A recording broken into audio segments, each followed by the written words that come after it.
Magandang gabi sa ating lahat. Good evening, everyone. Thank you for joining us today for this year's second installment of the Linguistics Special Lecture Series, or LSLS, organized by the Department of Linguistics, University of the Philippines, Diliman.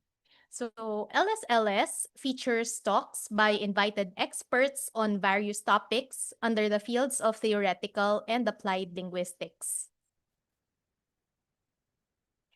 And this installment of the LSLS is the second part of our back-to-back LSLS. So the first installment was last Thursday, the 19th of February, featuring Jillian Melchor, a doctoral researcher at the University of Helsinki, on the sociopolitics of Creole naming. We continue our focus on creoles with another lecture, this time from the perspective of language documentation. Our back-to-back LSLS is organized in celebration of the International Mother Language Day, or IMLD, which is observed every year on the 21st of February, exactly today, to promote linguistic and cultural diversity and multilingualism. So the day was first proclaimed by the General Conference of the United Nations Educational, Scientific, and Cultural Organization, or UNESCO, in November 1999, and has been observed every year since February 2000. We are live on the YouTube channel of the Department of Linguistics. We encourage everyone to share your comments and questions on the comment section so that we can go through them during the Q&A section at the end of the lecture. Our guest speaker for today is Dr. Eeva Sippola, professor of the Ibero-American Languages and Cultures at the University of Helsinki.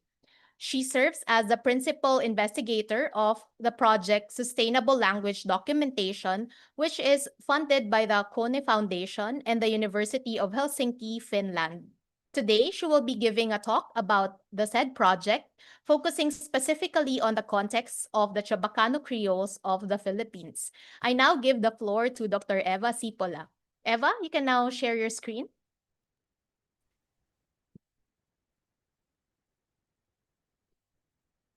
Thank you very much, Tina, and good day, good afternoon to everybody. I'm talking to you from Helsinki, Finland, and it is noon here, but I know in the Philippines you are a little bit later. First of all, thank you very much for the invitation. I'm very happy to be here giving this talk on sustainable language documentation in Creole settings. And I would especially like to express my gratitude to the UP Department of Linguistics for inviting me and my team to give these talks, as Gillian also forms part of our team.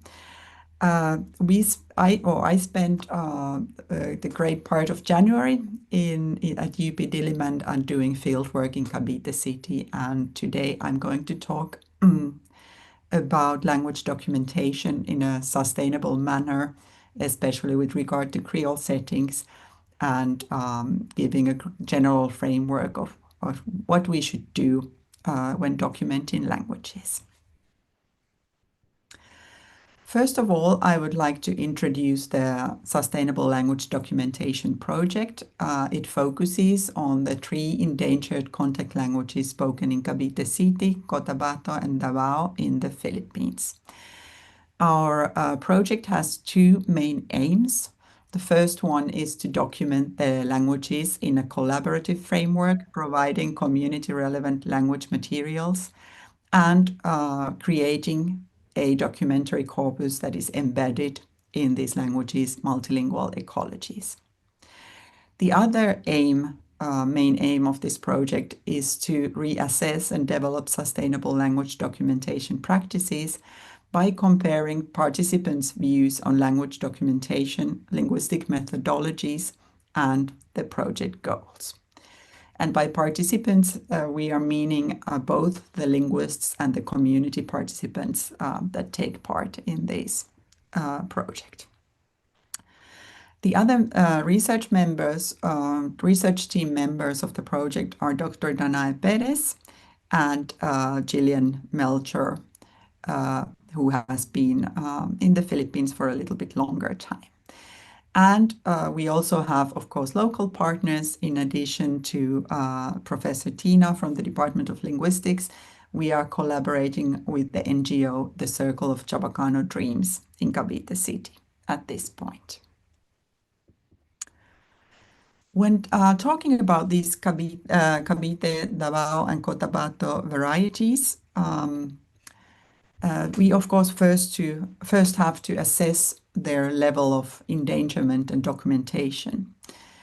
And what we have found out so far is that the estimation of speaker numbers are very variable. The Philippine census data often conflates ethnicity with language, and speaker numbers of the Chabacano varieties are commonly lumped together in different sources that we can find. Here in this table, you have the location where Chabacano is spoken, and the census numbers, or the speaker numbers that the census gives on these varieties.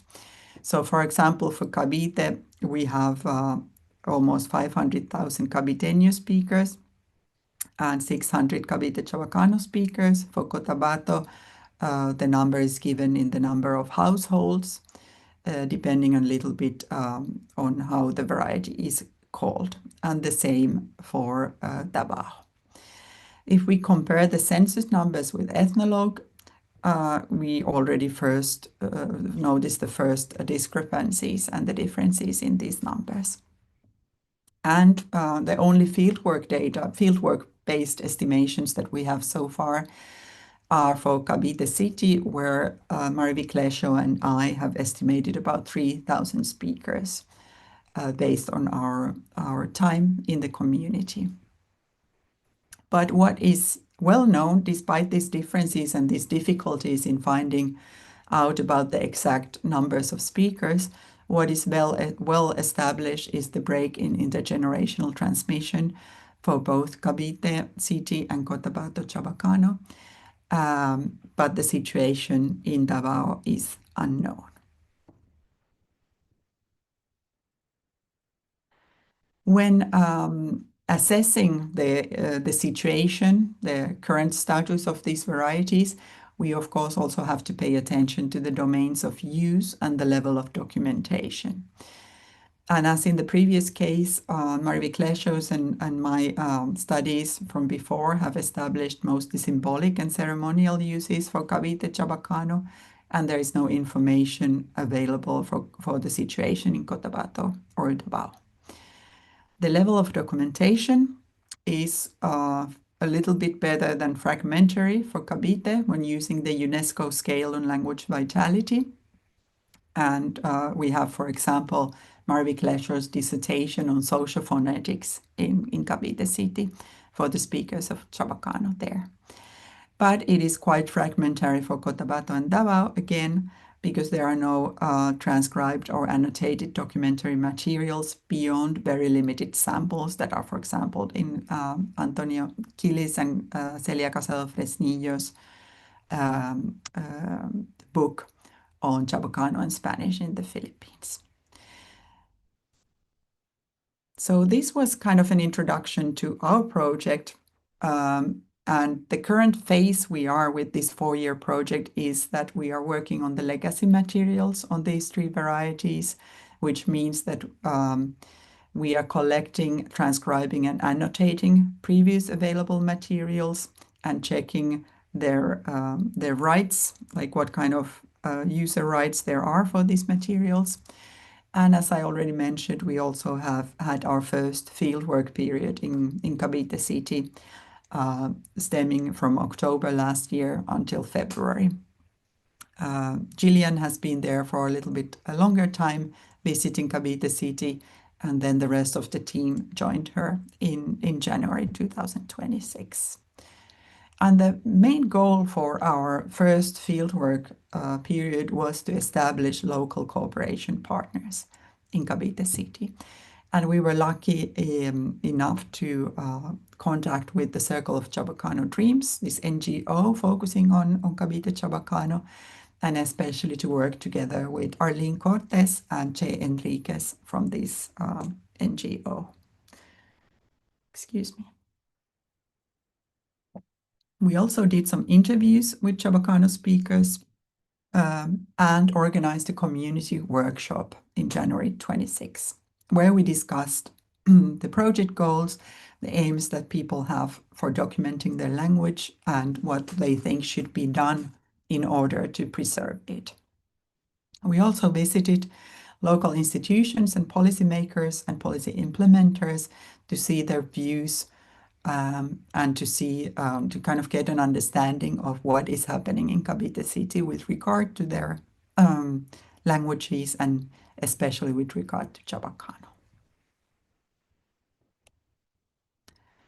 So this was an introduction to our project, but in this talk I want to take a little bit more general approach to the issue, not only focusing on our project, but thinking about language documentation in general. So the aims for this talk are to identify sustainable practices of sociolinguistic data collection or sociolinguistically informed data collection and analysis in the study of language contact.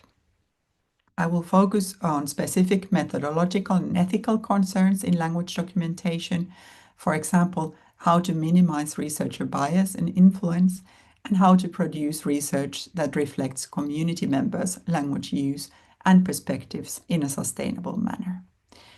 And although I'm here focusing on the Creole case of Chabacano Creoles, these are issues that affect minoritized languages in general. The talk is structured as follows. First, after this introduction, we will talk about contact languages as minoritized varieties, looking into the sociolinguistic factors that affect linguistic work with these kind of varieties, and giving some examples from the Romance Creoles in general. Then we will focus on specifically on the methods of data collection and analysis, the challenges and the best practices identified in research. Before the conclusions, I will also give some insight into a case study based on a case study on folk perceptions in the Philippines, Chabacano folk perceptions especially, before coming to the conclusions and trying to say something general of this topic that can be of use in our work on language documentation. And as often is the case, this is by no means only research or ideas done and created by me, but I'm basing this talk on several publications and projects that I have worked with other people. of course, in our sustainable language documentation team, as well as in a workshop series that we organized with Carsten Levisen, Halli de Corne, and Constance Ackermann-Boström a couple of years ago.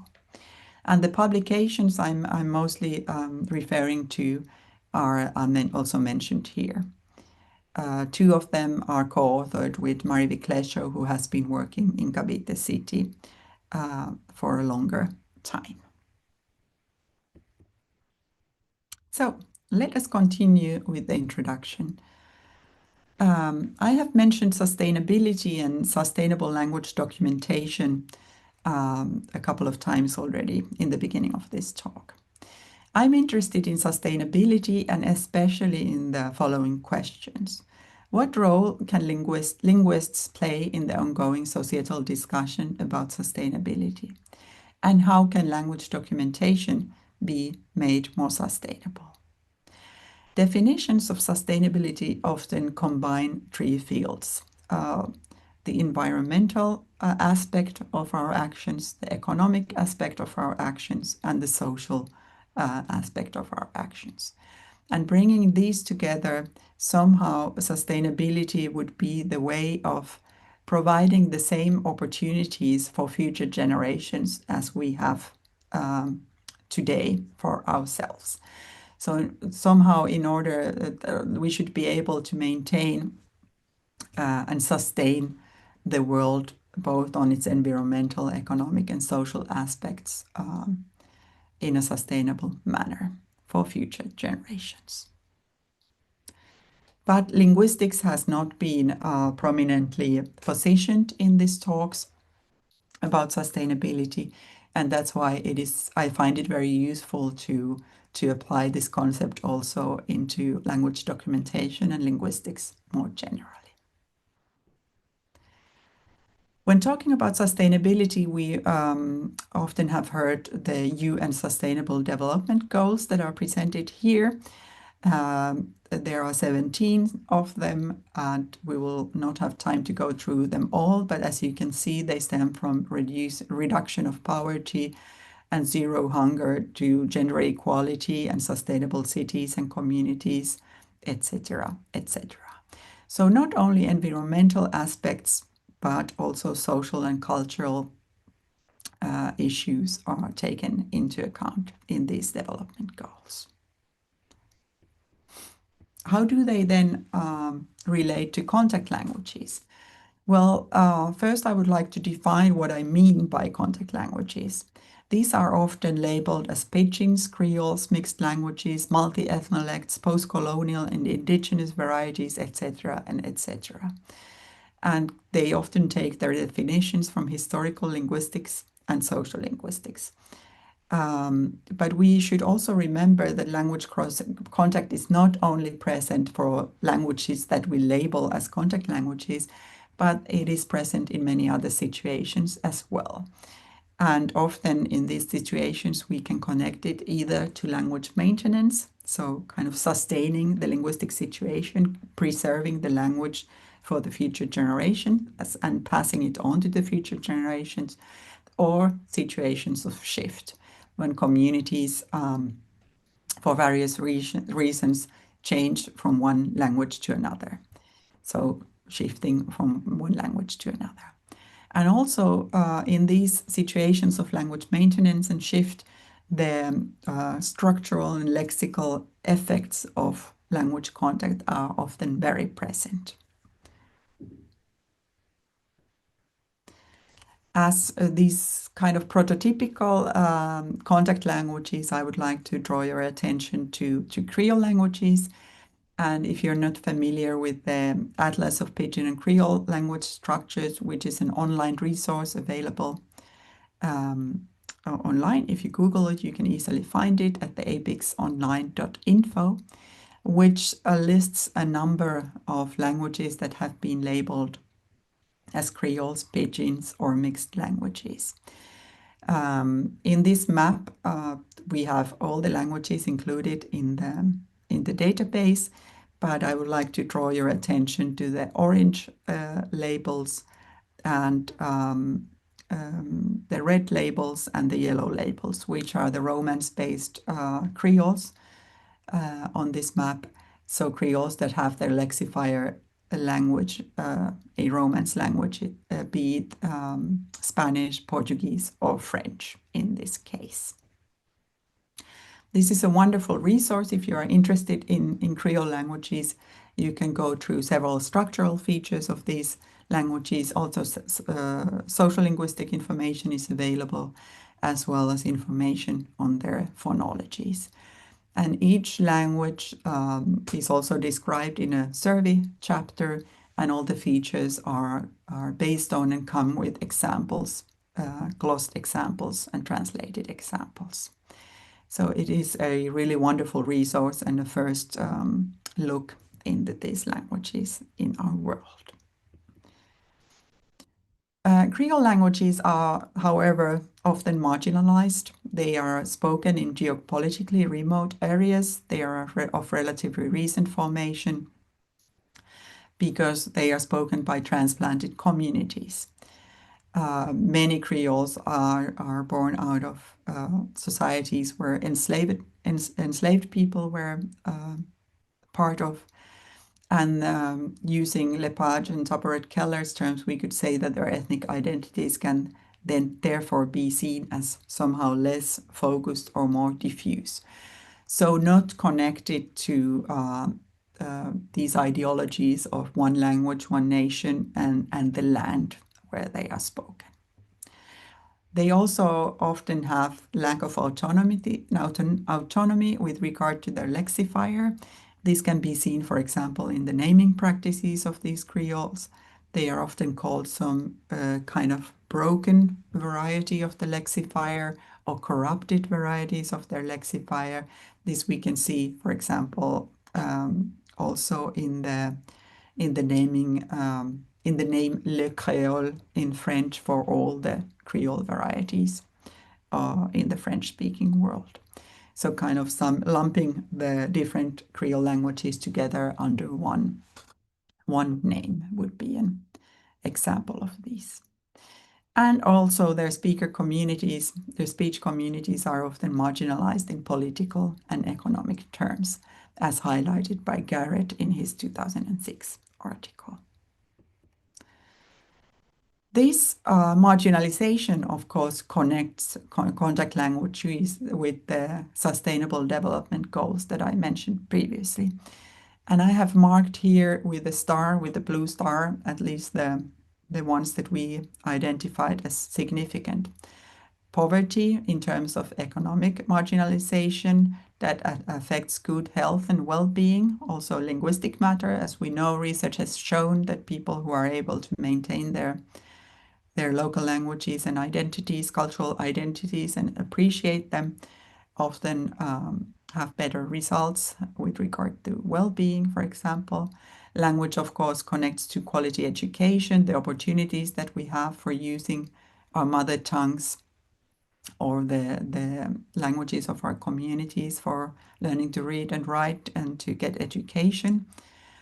Also decent work and economic situation connects to linguistic issues, what kind of opportunities we have, for learning other languages, and in general themes like reduced inequalities and sustainable life and communities and cities and communities and peace, strong institutions, etc. connect also with linguistic matters.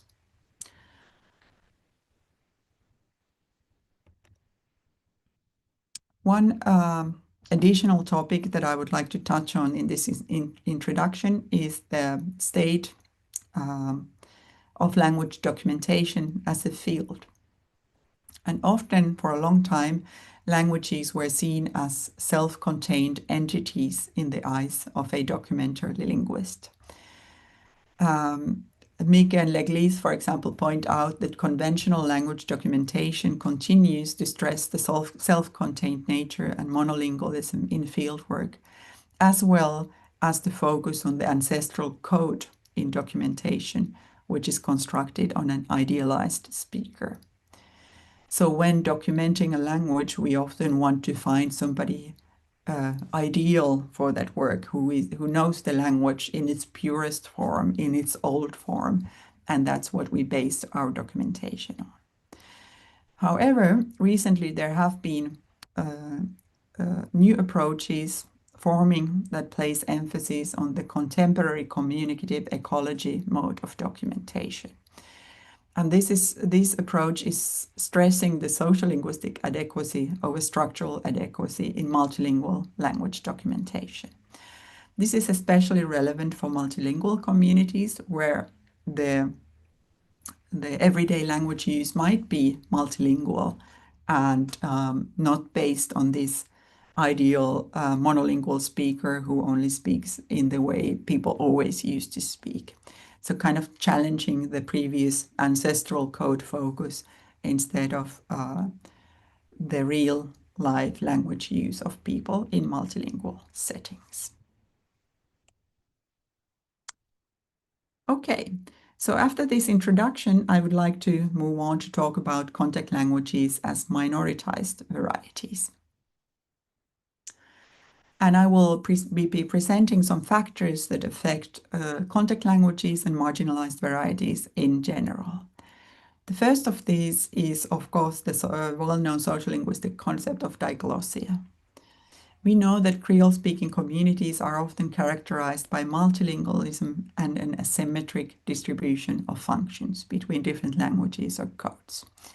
We can make a distinction on the L varieties and H varieties, and in Creole-speaking situations, we often have creoles as the L varieties that are the vernaculars without any official or public functions. The H varieties in these settings are often lexifier languages or other colonial languages. Here are some examples that are given from the Asian and African contexts are, for example, the Portuguese creoles in Africa. In Cape Verde, we have Portuguese used in many official settings, although the population mostly speaks or many of the population speak Portuguese creoles or Cape Verdean creole on the Cape Verdean Islands, for example. The situation is very similar for the French creoles all over the world, from the Caribbean to the Indian Ocean and to the Pacific, where we have French as the official language and the creoles as the vernaculars, the spoken vernaculars, without many official or public functions. And of course, the Indo-Portuguese creoles of Daman and Diu follow this line as well. Some exceptions can be found. We have, for example, Chabacano in Asia, and the situation for Chabacano in Zamboanga, where it's a major regional language, is of course different. Another case from Asia is Papia Kristang, spoken in Malacca, in Malaysia, where it is a significant minority language with some official public functions within the community itself. And the most famous exception to this case is, of course, Papiamentu, spoken on the ABC Islands in the Netherlands Antilles off the coast of Venezuela, where Papiamentu has several official and public functions, and it is the de facto language of the island. So although education, much of the education is done and given in Dutch, the colonial language. Contact varieties are often placed on a continuum of lects as well. So we have language varieties ranging from those most to least similar to the dominant standard language. And this variation presupposes also a social continuum between the different lects. And with these lects, I mean, for example, that we have, let's take, for example, Jamaica, where we have Jamaican Creole as the L variety, and Jamaican English or other varieties of English, Global English, US English, or British English as the dominant standard languages. And between these two extremes, we have different lects that people use according to the setting and the person they are talking to. And here, why this is a factor, why this continuum of lects is very important to consider is because of this power that a researcher can exert over what is considered as authentic. And selecting one variety as the authentic Creole data can, of course, lead to serious bias in data selection. Connecting also to what I just mentioned about language documentation in transformation, talking about the ancestral code.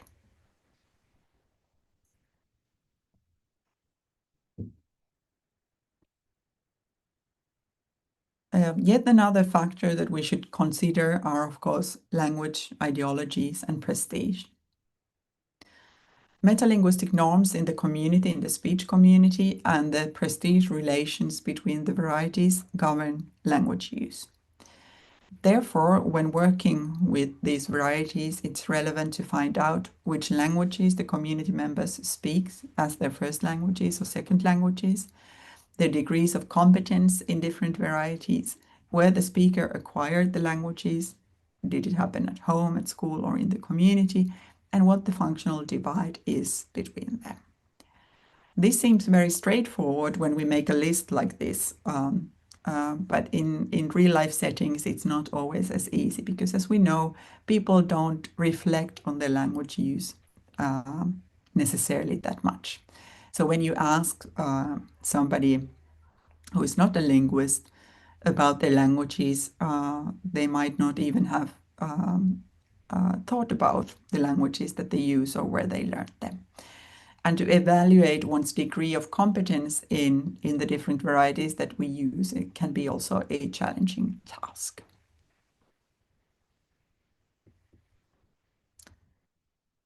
The language ideologies and prestige relations also make it difficult to access Creole data, especially when the lexifier is used as a working language. The standard is often used as the default lect in formal contexts, such as interviews or data elicitation sessions. And in addition, dominant language is used to show one's social profile and standing in certain social situations. And even the ethnic background of the speakers can affect perceived traits of a language. There are some interesting examples in the literature. For example, Nicolas Kant shows about the African elements in Cape Verdean Creole, and Hugo Cardoso talks about how people reacted to him as a Portuguese researcher going to the Creole-speaking community in Dio when he was writing his grammar of Dio into Portuguese. With regard to the African elements in Cape Verde, for example, the speaker told that one of the islands had mostly European ancestry, and therefore there couldn't be any African elements in the language that they were speaking. However, research later showed that these African elements were very recurrent in the everyday speech of the people. And of course, language endangerment and attrition can also be problematic, or they should be taken into account when studying and documenting languages that are in need of documentation. This is a major problem for data collection. We know this from Cavite City in the Philippines. We also know this for some French Creoles in the Caribbean and for all the varieties of Indo-Portuguese, and especially on the Malabar coast. This means that when a language is no longer used in different domains, in all domains of everyday life, and it is not passed on to the next generation, it results on a lack of fluent speakers across age groups. And this, of course, has effects on the participant design of the project that we are conducting. It can also cause reduction of the degree of internal variation found in the language data because people only can produce what they know, kind of repeat what they are doing. But the opposite could also be possible at certain stages of language iteration. So we get more variation because perhaps the other languages present in the community are causing some changes and variation. What do these factors that I've now mentioned here that had to do with language ideologies, with the diglossic situation, with the continuum of lects, and lastly with the language attrition situation, what do they have to do with data collection and analysis? Let's now move to this part of my talk. And before anything, we always have to start with an ethical consideration. So ethical research in the study of contact languages has been recognized as an aim for quite some time already, but it is not always explicitly formulated. However, ethics is not only an academic concern, because our research might have an effect on the status and situation of the community as a whole. Therefore, researchers should reflect on ethics, social-political relationships, and power dynamics at every stage of their research. What is then ethical research? Well, Bowen defines it as following. It is a way of working that you, the research community, and the language community think is appropriate. So we take into account both the individual researcher, the research community, so the other linguists, often linguists in our case that we are working with, and also the language community and the individual speakers in them think is appropriate. So we have several stakeholders, several participants also on the ethical side of research planning and conduction. What does working together ethically then mean? Well, here I would like to take two different points of view to the discussion, and the first one focuses on the speakers. With regard to material, for example, in language documentation, it is often collected from the community, but it should be at the same time be for the community, especially in language endangerment situation. It also has to do with the rights and protection of what we call the subject or the participants in the study. It, of course, includes the informed consent that the participants should have. They should understand what they are participating in, what the project is about, and what it means for them to take part in the project. It can also have to do with anonymity of the speakers. So if they wish so, they should be able to remain anonymous. And this also means that even though their name is not mentioned, we should not publish material where people from the community can recognize them. And of course, also, especially in language documentation, our aim is to archive materials and samples of the language. And therefore, from the speaker's point of view, it is also important to consider that this kind of archived material is accessible not only to linguists, but to the community members as well.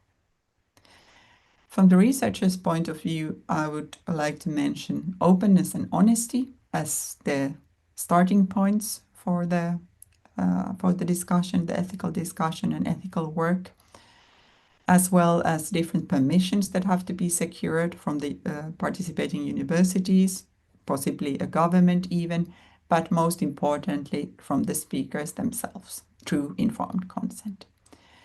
And of course, what the researcher is in charge of is, of course, as well the payment for the services that are involved in the project, if there is money involved in the project.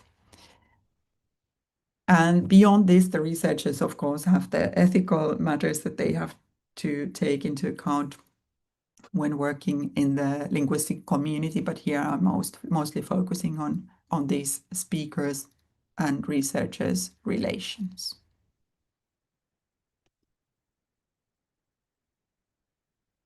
When talking about collaborative research, so working together with the community and with the speakers, we hope the results to have a long-term impact.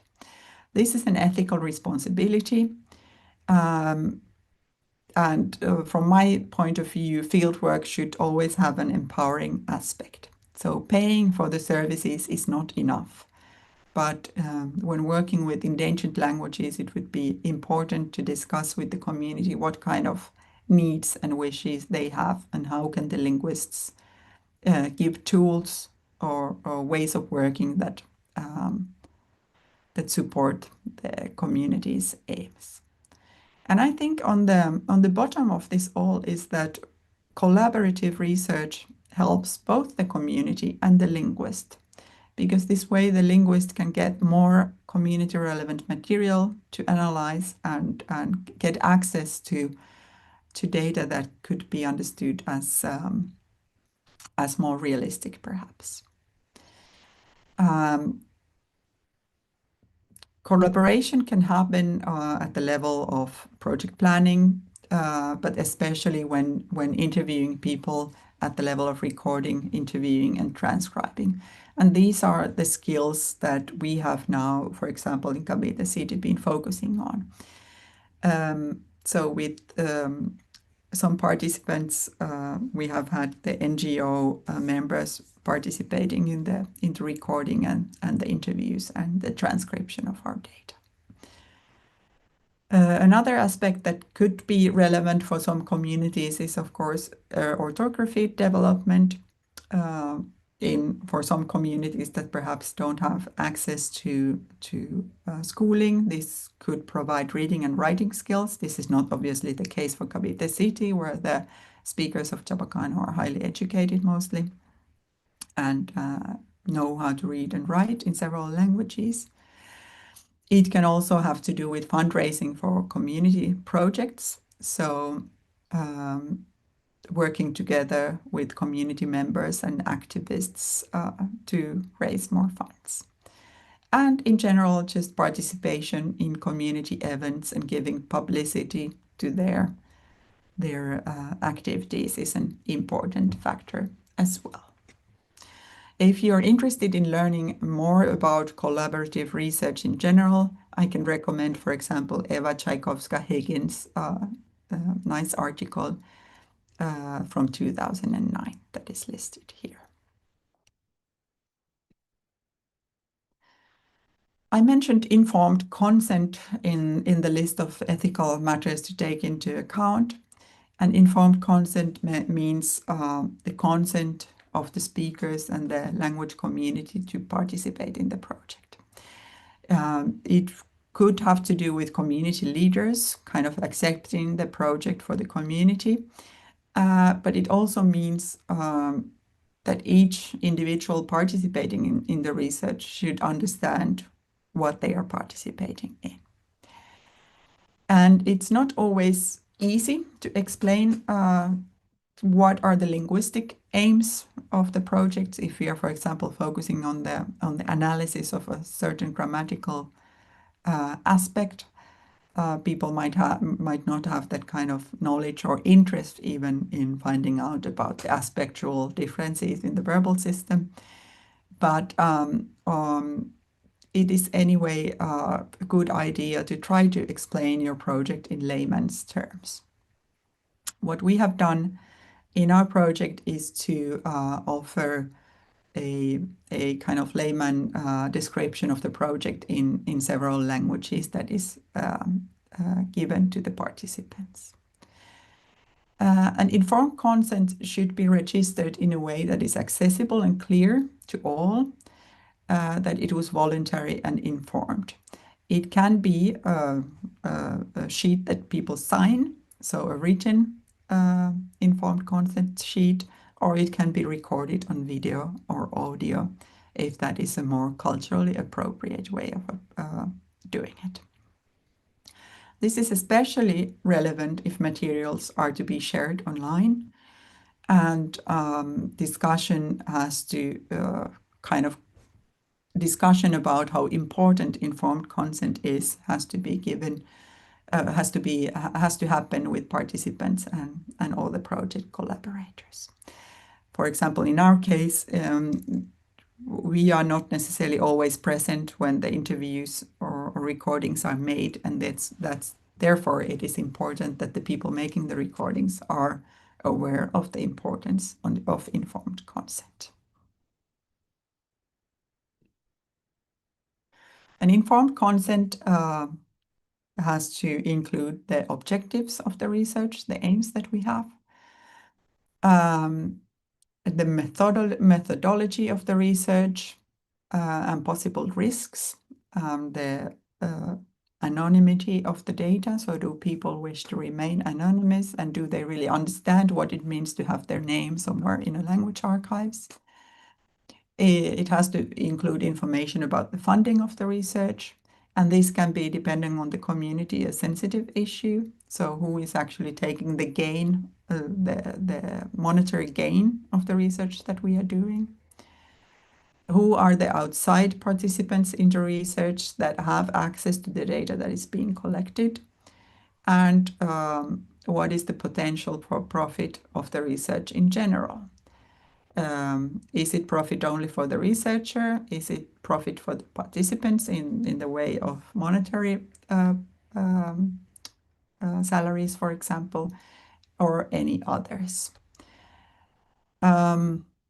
And as I already mentioned, in our project, we have a multilingual project description in layman's terms when recruiting participants, and we try to maintain an open discussion with other members orally and giving the instructions in writing. But especially kind of point 5 is something that needs to be kind of returned to every time.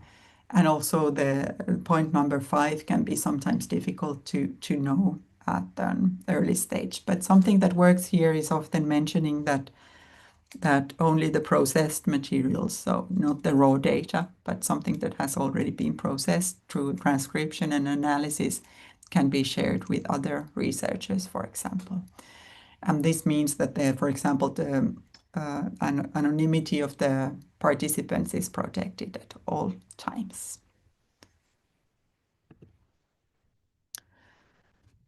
In multilingual context settings, we of course find alternation between languages and varieties in speakers' repertoires. This is sometimes called borrowing, code switching, transfer, imposition, or convergence, depending on the approach that we take to language contact. And in our view, it is artificial to extract a language from the multilingual practices of the speakers in this case. Multilingual context settings require ethnographic methods and participant observation to really get an understanding of how language is used in its everyday life, everyday communication. And it also requires an understanding of the community in its social, historical, and cultural context.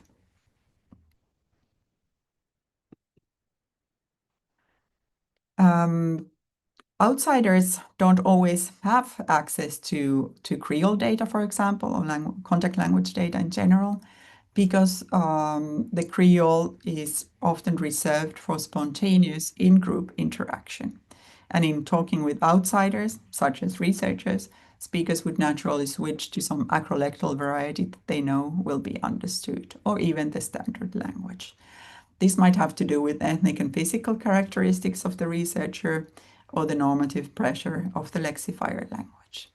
For example, in my case, when in Cavite City or in Ternate, where I've also worked, just my physical appearance makes people, when having a discussion with Chabacano speakers, although they know that I speak Chabacano, when they look at me, they switch to English because to them I look like an English speaker. And it takes a lot of, it kind of takes time, it takes building trust, and it takes participating in the people's lives to overcome, for example, this kind of limitations. Other best practices in minimizing outsider effects are, for example, data collection in peer groups and local community members recording their own interactions without the presence of the researcher. This is what we are doing in the Sulado project. We have given mobile phones with good quality audio recording so that people can record their own interaction in the form of linguistic diaries. Participant observation and interviews are the next topic we are talking about. Long-time commitment, as I mentioned, to fieldwork and to participant observation gives us access to more unguarded language use situation and minimizes some of the ideological effects, because this is the way that we can understand the language use in its everyday context. And in comparison to interviews, this also informs us about the interview as a specific setup for data collection. Some best practices for interviews in Creole settings have been identified as the adaptation to local contexts, when thinking that people are, like, we have to be aware of the interview as a culturally marked format of communication that is not necessarily always the best way to proceed. We can use group sessions where several participants are talking, and have community members work as interviewers, so kind of making the interview setting more natural. We, of course, have to also select cultural suitable topics for interviews and be aware of the different effects of text types that we are using. If, for example, the language is not used for writing poetry, we shouldn't be asking about poetry, or we shouldn't refer to specific genres or text types if this is not an everyday or kind of normal way of using the language. And this information we get with the participant observation. Sociolinguistic surveys are another method that is often used in language studies, because they give us access to large amounts of data in a relatively short time. They can also give us insights into local attitudes towards language use, and therefore inform other kinds of research. An accurate assessment of speaker preference or competence in language production and comprehension cannot, however, be based solely on subjective self-reported use. And therefore, survey data should always be contrasted and checked against data obtained using other methods.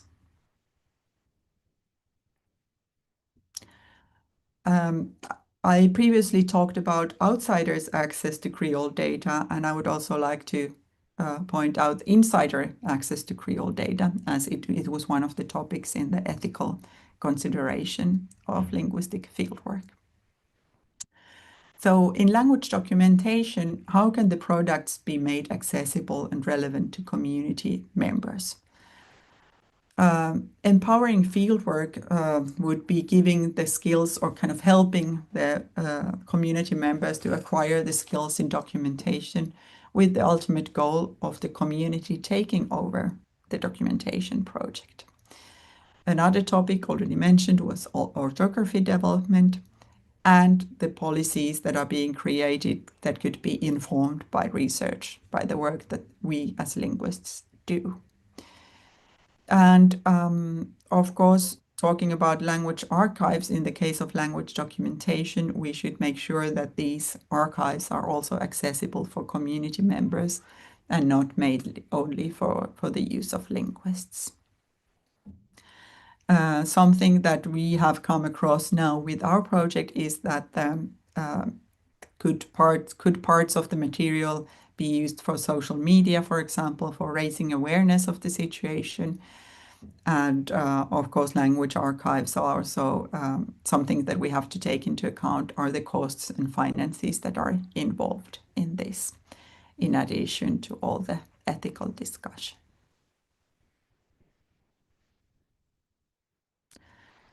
In our Sulado project, we aim for collaborative documentation with the communities. I mentioned the linguistic diaries that we are doing, or collecting the sociolinguistic interviews that have been done, And another topic has to do with cultural demonstrations.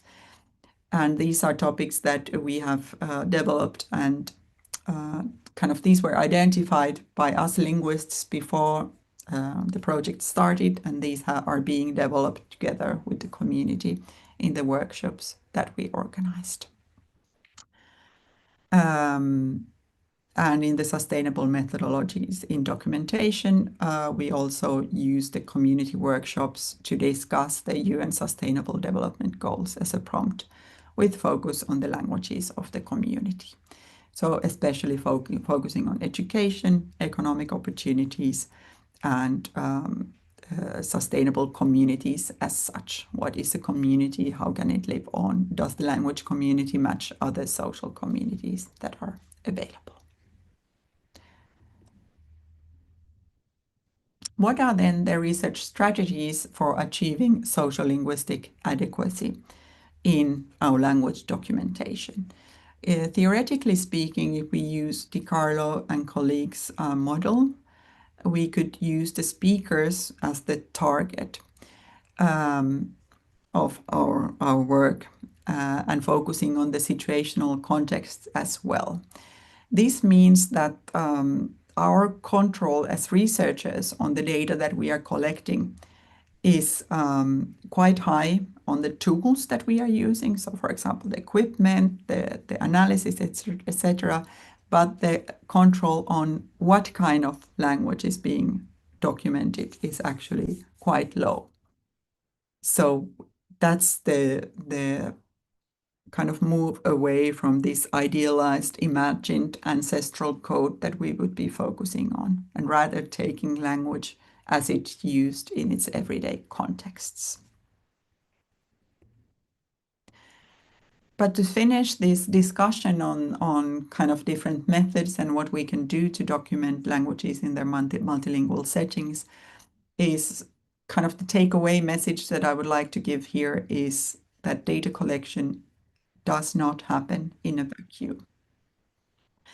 Data collection from creoles or minority languages should always follow best practices in linguistics in general, but contact language situations are especially affected by ideologies, social histories, power imbalances, and a continuum blurring boundaries between the varieties. Before coming to my conclusions, I would briefly like to share a case study on Chabacano folk perceptions with you that we published with Marivik Lesho in 2014. So here we are again talking about Chabacano, and with our study, we wanted to add a localized perspective on the relationships between Ternate Cavite and Zamboanga Chabacano, using methods from perceptual dialectology adapted to multilingual field settings. So, in other words, what we wanted to do is to see if linguists are interested in some topics in relation to Chabacano and how we as linguists divide the varieties and differentiate them, what do the speakers themselves think about this? And perceptual dialectology is a very useful method for this kind of gaining access to speaker perspectives on these matters. We have 3 Chabacano communities, the one in Cavite City. This is one of the associations that worked for the promotion of the language back in 2003 when I visited them the first time, when I visited Cavite City for the first time. In Ternate, we have children still learning the language, so the situation is quite different from Cavite City, where it's no longer passed on to younger generations. And then, of course, Zamboanga is the most vital and the largest speech community of these Chabacano varieties. So we were interested in finding out how these 3 different communities believe their languages to be or not to be related, what kinds of linguistic variation they notice, and what kind of social meaning they attach to this variation, and how do they feel about other languages spoken in their communities. These kind of questions, especially within one kind of dialectal variation of a language are quite common in perceptual dialectology. We used fieldwork methods over collecting data over 10 years in Ternate and Cavite, including participant observations, social linguistic interviews, and Marie-Vicleche also did a map labeling task in Cavite as part of her dissertation research. And in addition, because we didn't have access to Zamboanga at that point in time, we did some online surveys. What were the challenges of our project? Well, of course, we had different access to the communities. For outsiders, it is harder to find Chabacano speakers in Cavite City than in Ternate. In Ternate, it is more widely spoken. And we as field workers were of different backgrounds,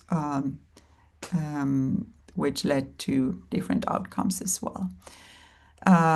In both places, we have had some difficulty finding younger participants. And of course, the challenges also had to do on the analytical phase with the comparison of different data types. We had both social linguistic interviews, participant observation, map tasks, and then this survey data.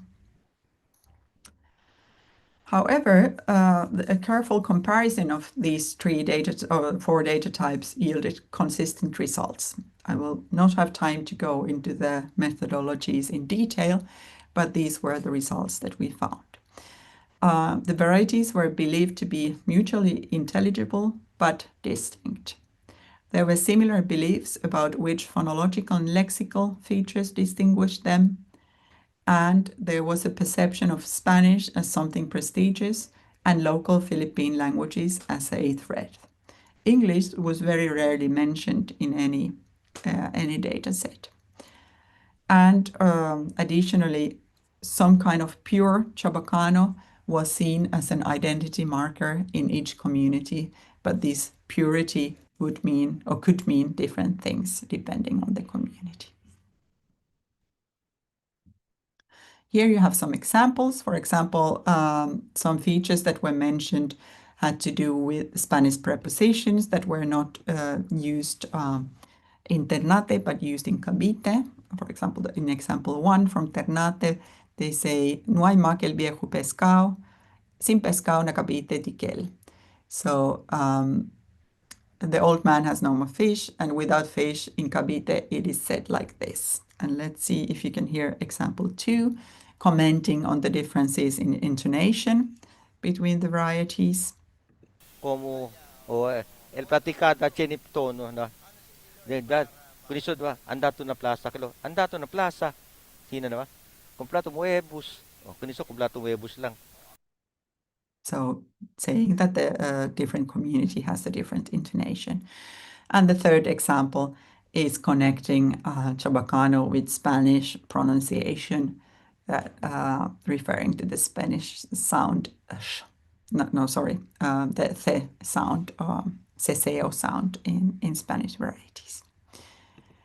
In addition, here are some examples that connect the varieties with either Spanish or Spanish influence or the threat of the Philippine influence,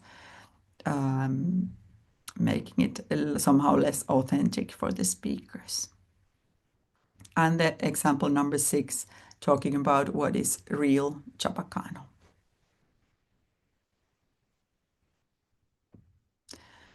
Outsider perspectives on these matters have focused. So with outsiders, I here mean linguists who are normally foreign-based linguists that have tended to focus on a small set of morphosyntactic features and theoretical debates on the historical origins of the varieties. There has been very little focus on linguistic variation in and among these creoles, and very little work on features that are salient to the speakers. For example, the TMA system, the tense, mood, and aspect system in these creoles has been receiving a lot of attention, but none of the speakers mentioned it. So this was one of the mismatches that we identified, because the TMA markers are in Creole literature mentioned as most typical feature for Creole varieties, and also connecting it with the historical origins. And we think that overlooking complexities in how speakers classify and assign this kind of prestige to the different language varieties spoken in the communities is very visible in the outsider perspectives to the Chabacano data.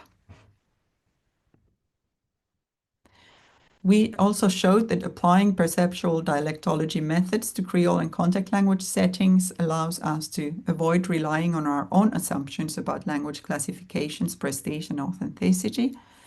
It helps us to identify potentially interesting linguistic variables to study, and it helps us to examine language ideologies that might influence how people speak or make language planning decisions.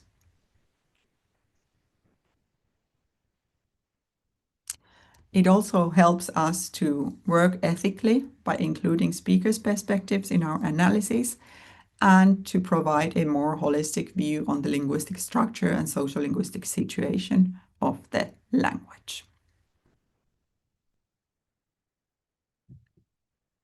Now I'm coming to the conclusions of my talk, trying to bring all this together, what we have been discussing. So in our Sulado project, our linguistic aims had to do with the holistic documentation of the Spanish lexicon contact varieties of the Philippines in the 21st century, and especially in their multilingual ecologies, and bringing methodological renewal as to language documentation. Community aims seem to be focusing on language preservation and revitalization and heritage promotion, as well as multilingual education materials, as we have identified in this first fieldwork period. And both these aims, both the linguistic and the community aims, connect nicely with this idea of ownership of the aims of linguistic projects in transformation, as defined by Tchaikovsky-Higgins already in 2009. As with any other type of language, creoles should be documented and studied using carefully selected methods. We have to take steps to ensure ethical and sustainable research and have a commitment to participant observation and participatory research. The social histories, prestige asymmetries, and multilingual settings of creoles require special consideration in the study of how they vary and change.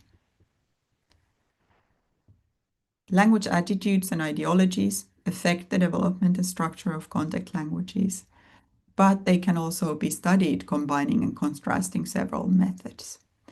And they provide insights into speakers' metalinguistic systems and the general situation of the communities. These insights are not only relevant for contact languages, but they are generalizable to other minoritized language situations with similar prestige and continuum settings.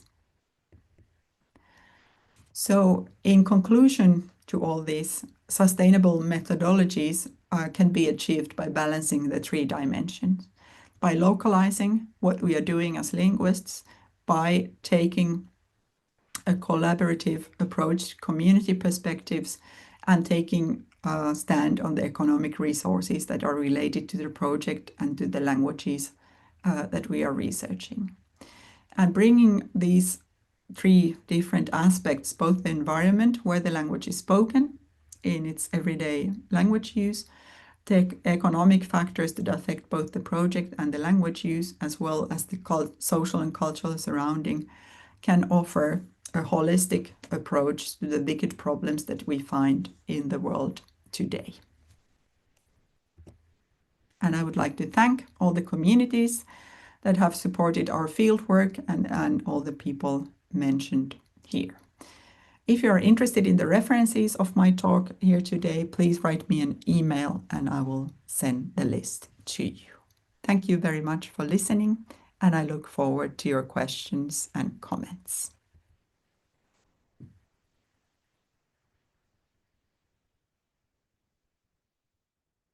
All right. Thank you very much, Eva, for that very insightful talk.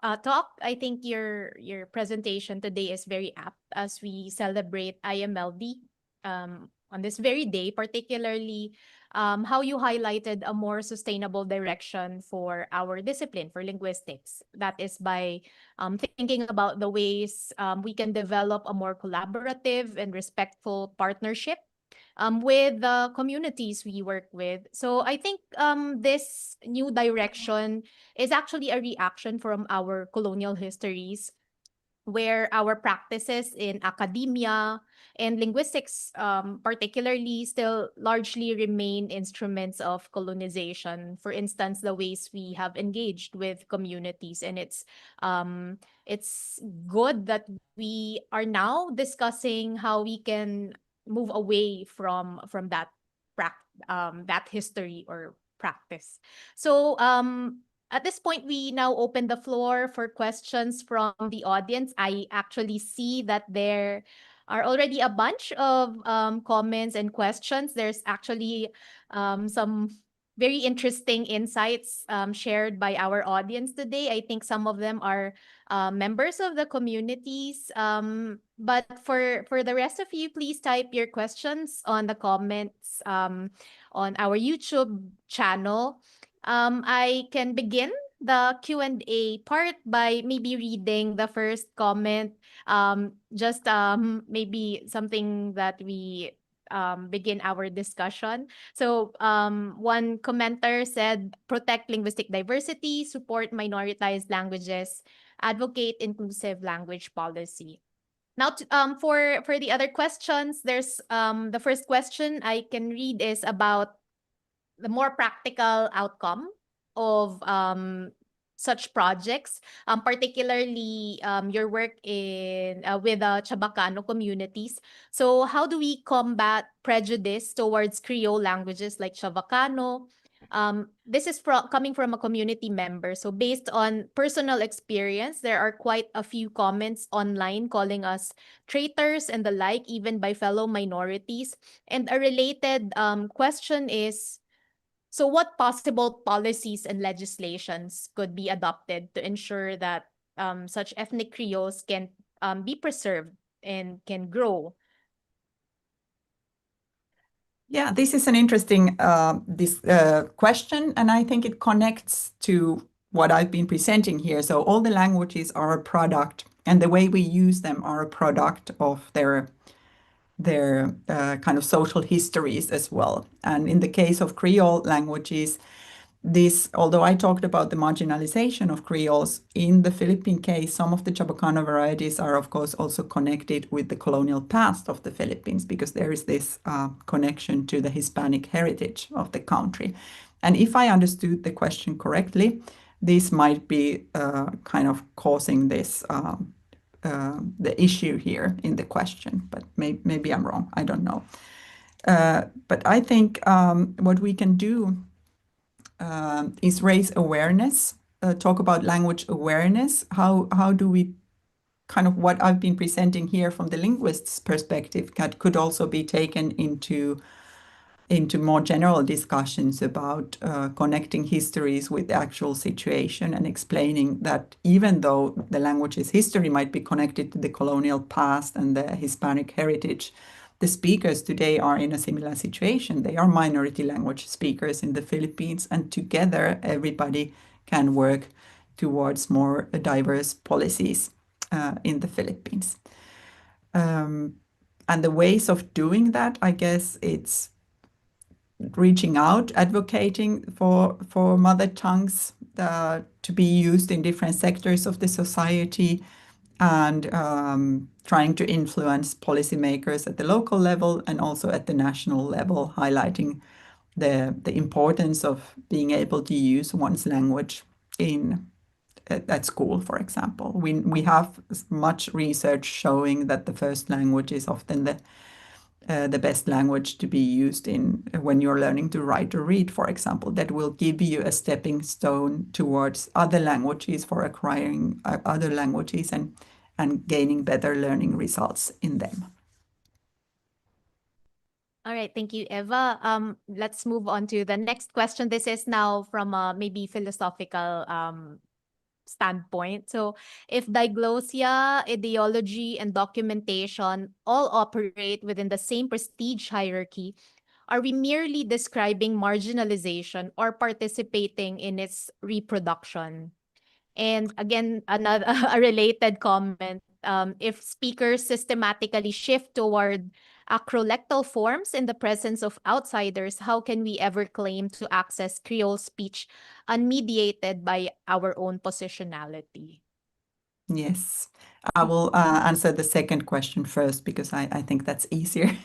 Well, as an outsider, some of the ideas that I mentioned here, for example, from the linguistics perspective, is to kind of step away from the data collection and give the tools to the community members to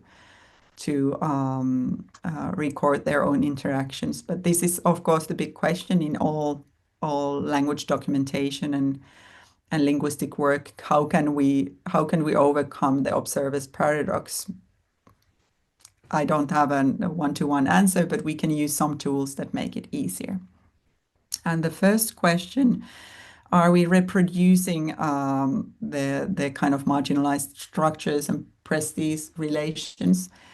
Probably yes, if we take a constructive approach into or discursive approach into our reality. Partly we are, but I think that's still what we can do. We can talk about it, we can become more aware of these structures, and then perhaps at some point we'll also be able to overcome them or create new structures that are different.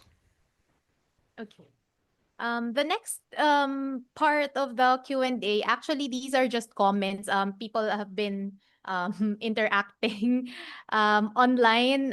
So there was one participant who shared about this phenomenon. So Davaoenyo or Zamboangueño immigrants to Davao and their Creole bamboo Spanish or abakay. It's a pidgin started by the Chinese, and it includes Tagalog, Visayan, Bagobo, and Japanese terms, even Japanese SOV sentence order. These are called abakay, but the pidgin used by majority of Davaoenos in the pre-war period was this, and likely influenced the Creole. Apparently, Chabacano speakers in Davao lost Japanese words after the war. And another member of the audience commented that that this is interesting since abakay was already lost, and I always thought that the current Chabacanos there were migrants from Zamboanga, considering there is a small fourth pillar monument made there.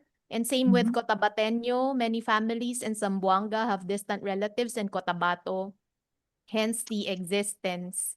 And I think this is the commenter is highlighting this issue since us Chavacanos, they said, either don't have access or don't know where to find such archive documents on our own heritage. So if you have anything to comment on that, Yeah. Eva.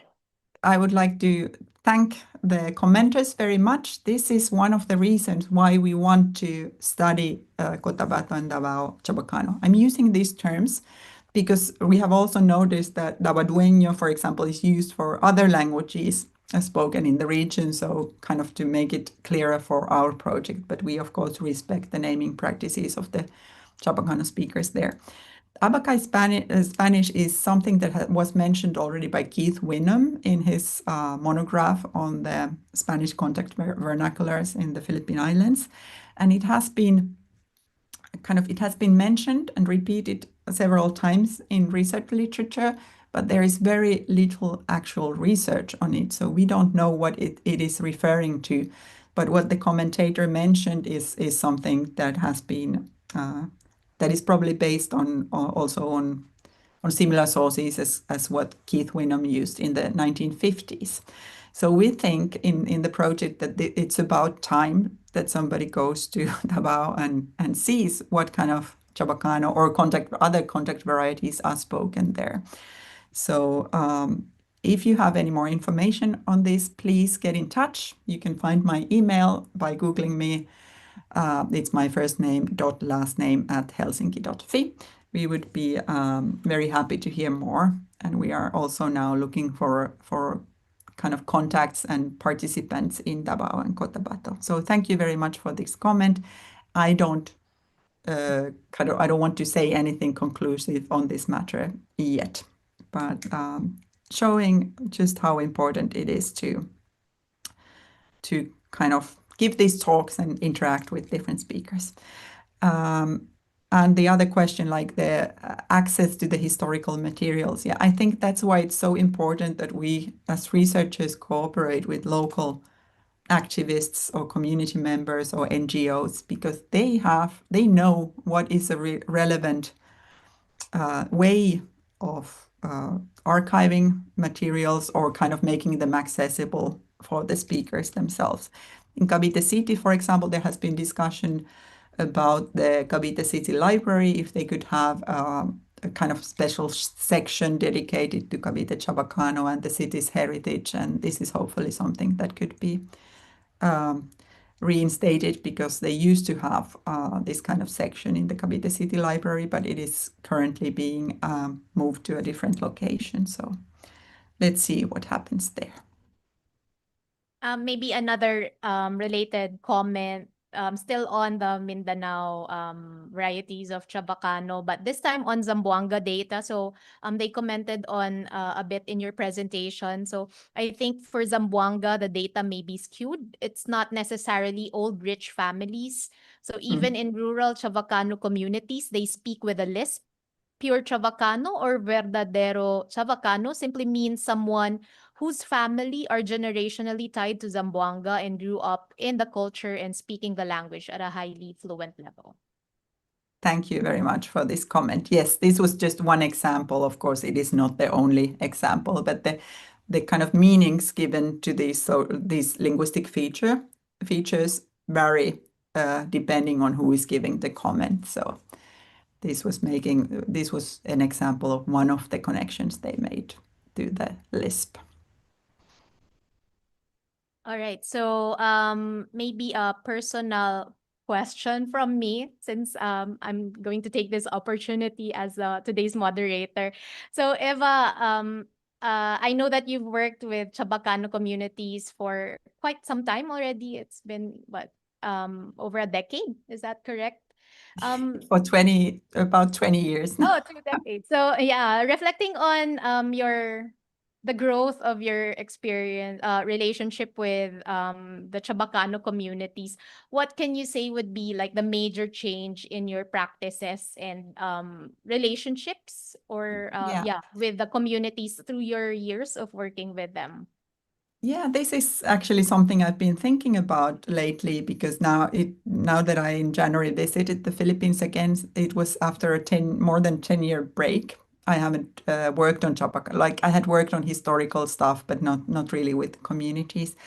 And this is something that came very strongly to me while I was there. Uh, yeah, what has changed? Well, when I started, I was, of course, only a student. My goal was to do a PhD. I was not thinking about community cooperation, but on the other hand, I was so young and so unexperienced that I couldn't have done it without the community. So I would here like to thank especially the Cavite Chabacano speaker, the association that was in Cavite City back then, Nyora Puring, uh, uh, Mrs. Joy de la Rosa, that was the city librarian back then. They took care of me, and they took me to, for example, Ternate, where I did my dissertation, and there I had other people welcoming me and actually helping me. So maybe I was doing some kind of community collaboration already back then without being aware of it. But I think it was more the community's decision than mine. And now I'm trying to kind of give back with my linguistic expertise. The people might have changed, but the kind of issues are still there. The people are afraid of losing the local language and seeing ways how to work in the promotion of these Chabacano varieties. Yeah, so I think this is a question that many field workers have been thinking about, especially those who have worked with the same communities for several years. So Mm-hmm. you really see the growth of your relationship with them, and of course, how you also conduct your fieldwork practices. Mm-hmm. And maybe another question from me. You mentioned in your introduction about the plan for legacy materials on Chabacano. So, Yes. at what stage are you in that process, and do you also plan to, say, repatriate in some way these materials to the communities? Yeah. Actually, what is most of the materials are written materials because of the kind of ethical and legal data protection issues, because we don't have the right to give somebody's voice recording, kind of to share it.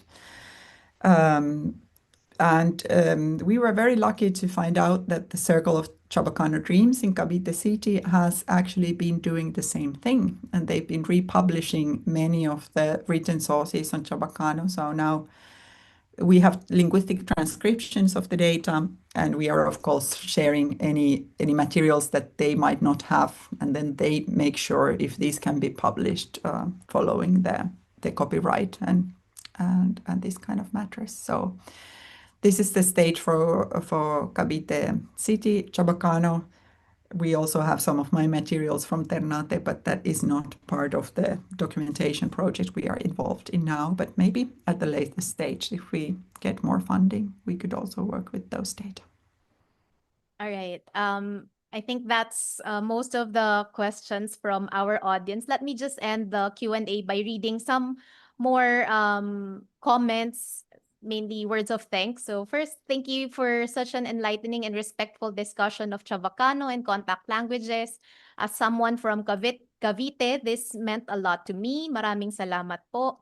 Another commenter said, thank you from Bangkok, Thailand. As a Master of Linguistics from Rilka, I'm planning to do research about the endangered language in Thailand right now. Thanks for your great academic sharing for us. And finally, thank you, Eva. Really happy to hear about your research and for choosing Chavacano. Um, oh yeah, there's another question. To maybe last question for today. What's the process if I wish to write academically in Chavacano? About Chabacano or in Chabacano? Yeah, I'm not Well, sure. I think if you would like to write in Chabacano, then I would reach out the universities in Zamboanga that have staff that is proficient in academic Chabacano.